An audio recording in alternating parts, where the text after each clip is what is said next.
כבן 70 שנה, ולא זכיתי שתאמר יציאת מצרים בלילות עד שדרשה בן זמא.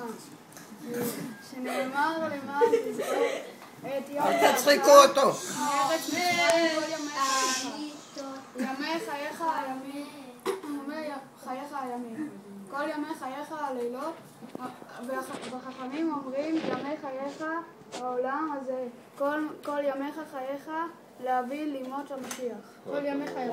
כל הכבוד. ברוך המקום, ברוך הוא, ברוך שנתן תורה לעמו ישראל, ברוך הוא.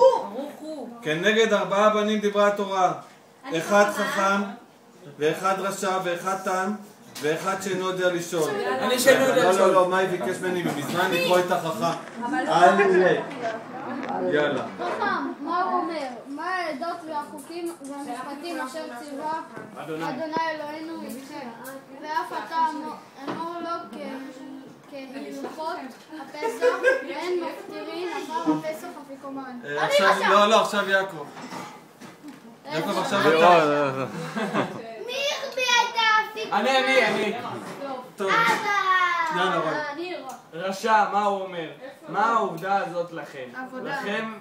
העבודה הזאת לכם. לכם ולא לו ולפי שהוציא את עצמו מן הכלל